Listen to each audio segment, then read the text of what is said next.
Kim Jong-un's reputation in the military is that he is more of a dictator than Kim Il-sung and Kim Jong-il.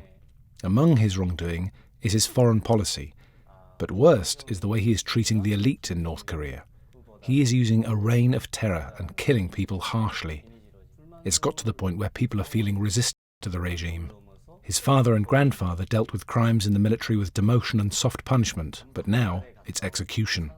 He's executed his close allies and their children, many of whom were my friends. I have witnessed a series of executions. People disappeared overnight. Friends who I'd be talking to the day before, their whole family were sent to concentration camps.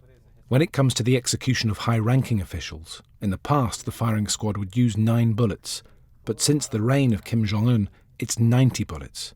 And I've also seen them using machine guns. The chief military officials who witnessed the killings were crying and shaking.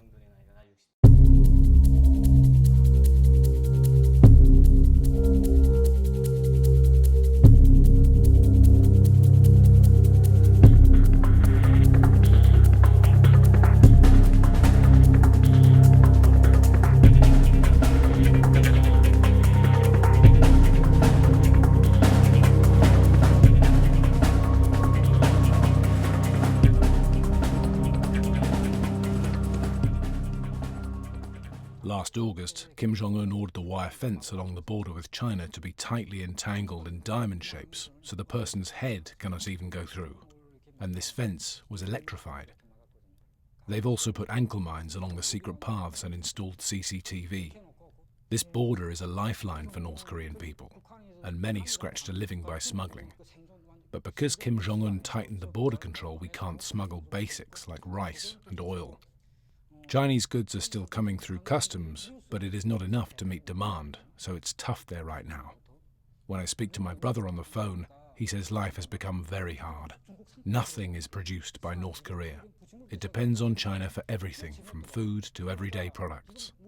I have seen a lot of smugglers get arrested and sent to prison. People in North Korea often say that smuggling starts from zero and ends with zero. If you get arrested and sent to prison, you end up with nothing. The most severe punishment is execution by gunshot when you smuggle opium from China.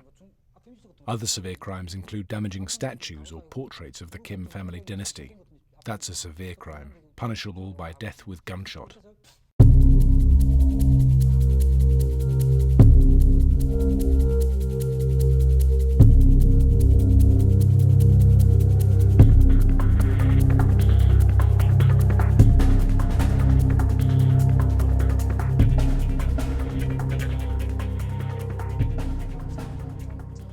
I went into the business of selling mobile phones. After I graduated from university, I didn't know what to do, but people were beginning to use mobile phones, and it was a huge boom. Somehow, I met a supplier, and because I come from a middle-income family, I was able to start the business, and I began to sell to a lot of people and to expand. Most North Koreans run a business, and that's a way to survive, the only way to survive. Because when you go into a company to work, they don't pay you a salary. There are a few people who can make a living from the money the state pays. A high-ranking official makes money, but for anyone lower than that, the wife has to go out to the market to make ends meet for the family. There are many suffering from lack of food, but where I come from, I haven't seen people dying of hunger. I don't think people are suffering from lack of food like they used to in the 90s.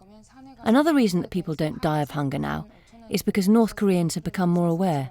Instead of starving to death, people scavenge for food in the mountains or woods, or plant vegetables to sell. But still, a lot of people are barely surviving.